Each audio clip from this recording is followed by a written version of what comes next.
Thank you, Madam Presiding Officer.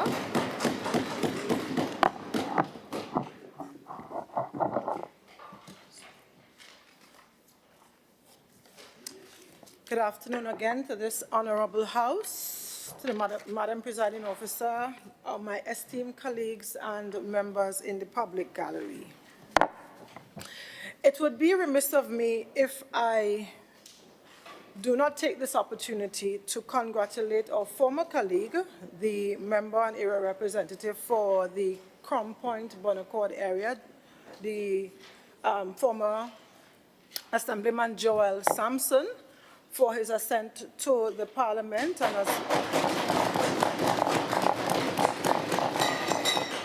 as newly elected member of Parliament for Tobago West, and also our Member of Parliament for Tobago East, Mr. David Thomas. These are two sons of the soil who are grounded in community and propelled by divine inspiration, who now carry the sacred responsibility of representing Tobago in the highest chambers of national decision-making. Madam Presiding Officer, no, Madam Presiding Officer, I've just started my contribution and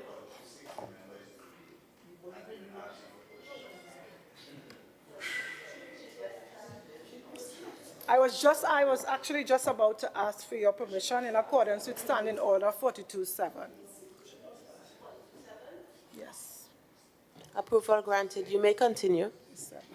It is 6 or 7. Thank you, Madam Presiding Officer, for the opportunity to join this debate on this very important and timely motion which seeks to advance Tobago's most important development agenda item, our fundamental right to self-determination.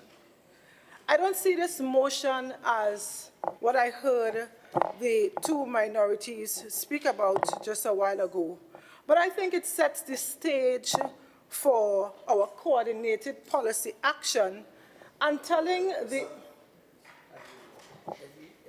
members on her feet, do you give way? You need to say that.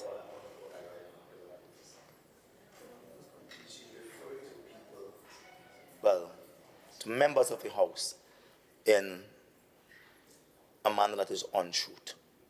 I want to say that. There are no two minorities in the House, and she knows that. She knows the THA Act doesn't provide for two minorities. She knows that.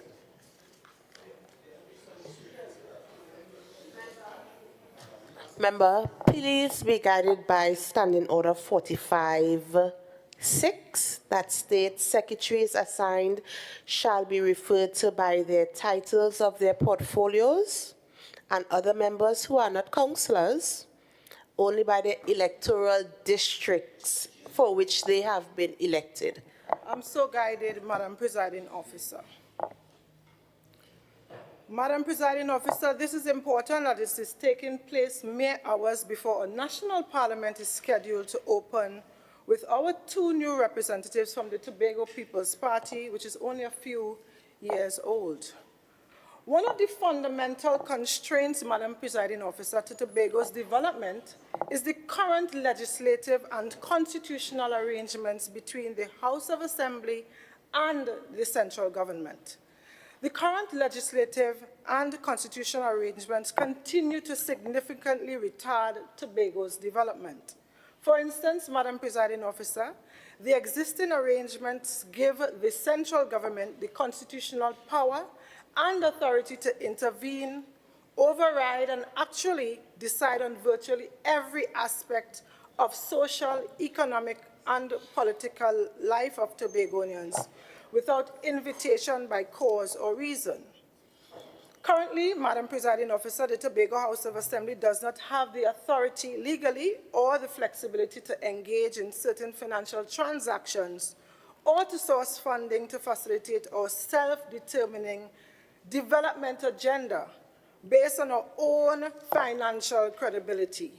Additionally, under the existing legislative arrangements, Tobago's present and potential contributions to the national purse are not clearly defined or calculated because its geographical space is not fairly and properly established.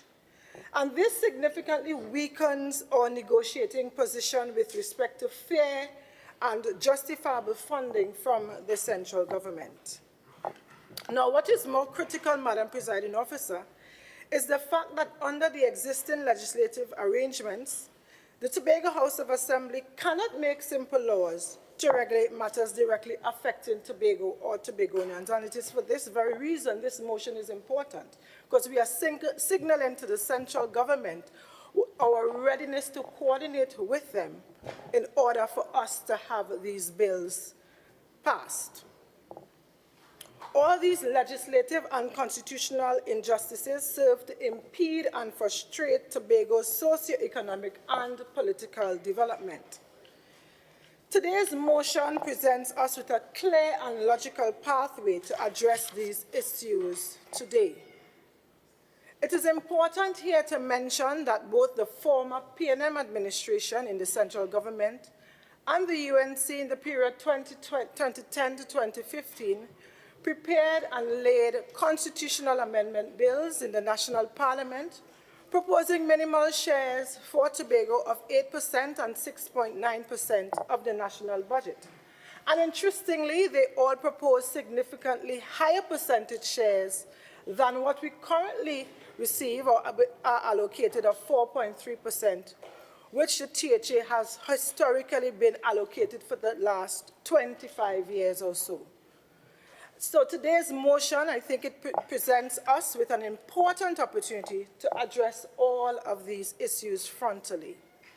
Madam Presiding Officer, another fundamental challenge facing Tobago's development is the issue of underfunding of the island's development program. For example, since the DRC's ruling, or the dispute resolution ruling in 2001, successive central governments have allocated, as I just said, close to the minimum share of 4.03%. And as the Chief Secretary continues to lament frequently, over the years, the THA has been allocated only $4.30 out of every $100 in budgetary resources. Madam Presiding Officer, when one takes a clinical look at the allocation to the Tobago House of Assembly, it is quite evident that the Tobago House of Assembly has very limited fiscal space. Of our current allocation, approximately 42% is allocated and is spent on personal expenditure. Another 36% goes towards other non-discretionary expenditure, such as the payment of utility bills, rental of office space, and financial contributions to our special purpose companies. Therefore, the total non-discretionary component of our recurrent allocation is about 78%. And what this means, Madam Presiding Officer, is that only 22% of the recurrent allocation is available for discretionary spending. And if I go into that, it would mean that we really do not have the fiscal space to do any kind of transformational change. And if we have to discuss the development allocation, we continue to state that it is woefully inadequate. Madam Presiding Officer, the fiscal situation of the THA is further exacerbated with the prevailing legislative arrangements. The Assembly lacks the flexibility to engage in financial transactions to fund development activities in Tobago. Over the period 2001 to 2024, the only case of close to borrowing is where the THA authorized the Minister of Finance in the last regime to raise a bond of $300 million, and the last administration accessed $164 million from this facility, which we know they squandered. In cases where the central government accessed external loans for development programs nationally, it has proved very difficult for the THA to access any of these funds. And let me give you an example. In previous budgets, the Minister of Finance pledged that the THA will access $100 million in loan financing secured from the Development Bank of Latin America, CAF. And that was designated to fund our coastal infrastructure works at Grange Bay, Plymouth, Pigeon Point, being directly impacted by the rise in sea levels and the climate change. In addition, the THA had discussions with the Caribbean Development Bank to secure funding for the Scarborough Secondary School. The former Minister of Finance indicated that a smart school would be best, and he proposed that they will fund this smart school, or this school for Scarborough Sec, and we are yet to see funding for that, and they have now been gone. Further, the THA were able to get concurrence from the IADB to get a grant of $100,000 to fund some preparatory works for the establishment of the Tobago Development Fund, and that has been received that was not successfully accessed.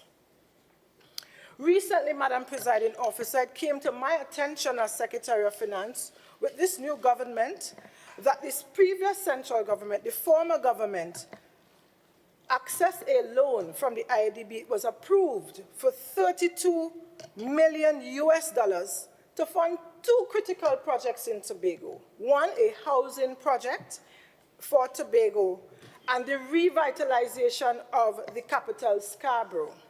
And interestingly, you know, I want to say something, that since I've joined this administration, this government, I think this autonomy conversation is more important as I get to see firsthand why it is Tobago requires this autonomy. And the former government was the perfect example for Tobago to understand why it is important for us to seek self-determination and being able to access external funding and access support from multilateral agencies without the help of the central government. Imagine all these funding arrangements were approved and Tobago never accessed 1 red cent because of the previous People's National Movement central government. Madam Presiding Officer, as a result of the meager allocations to the THA over the years, although there have been some shortfalls with regard to the recurrent allocations, it is really on the development side of the budgets where the shortfalls of allocations are more severe. A clinical look at the data over the last 25 years revealed that the shortfalls in terms of recurrent allocations average about 27%. However, shortfalls in development program allocation average about 80%. Can we really advance Tobago's development with these constitutional arrangements? Can we really see the elevation and acceleration of our economy with these constitutional arrangements? And obviously the answer is no. Madam Presiding Officer, it is therefore not surprising that Tobago's development lags behind Trinidad. In fact, the most recent GDP estimates for Tobago suggest that Tobago has a GDP per capita of less than 4,000 US, which is way less than the national average of 14,000 US. This inequitable development, in large measure, is related to the historical and persistent underfunding of the development program of the Tobago House of Assembly. Tobago must not play catch-up with national development. And this can only be possible if the island gets its desired, fair and justifiable quantum of resources to catalyze its development. Relatedly, Tobago's development must be seen and treated as national development and the diversification of the national economy. Madam Presiding Officer, core to this internal self-government project that we would like to see reached an advanced stage are 5 critical constitutional pillars. 1, the constitutional definition of Tobago that is shaped by the consideration of the United Nations Convention on the Law of the Sea, and which considers the social, cultural, economic, and political antecedents of the peoples of Trinidad and Tobago. The conferring of the final constitutional authority and powers on the THA for all the matters in this 5th schedule.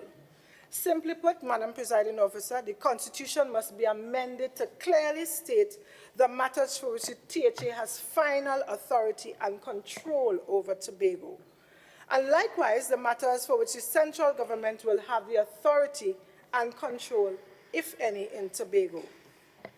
We must see some appropriate amendments to the Constitution of Trinidad and Tobago that will give the THA the legislative and authority and power to make laws and regulations for matters for which it has final constitutional responsibility and control. We must see appropriate amendments to Section 75 as well of the Constitution that places a fetter on the executive authority of the Cabinet in relation to the matters or the items for which the THA has the final constitutional authority. And most importantly, an amendment to the Section 113 of the Constitution, which will provide a constitutional guarantee of a minimum of 5.1% of the national budget, which represents the percentage share of Tobago's population to the national population.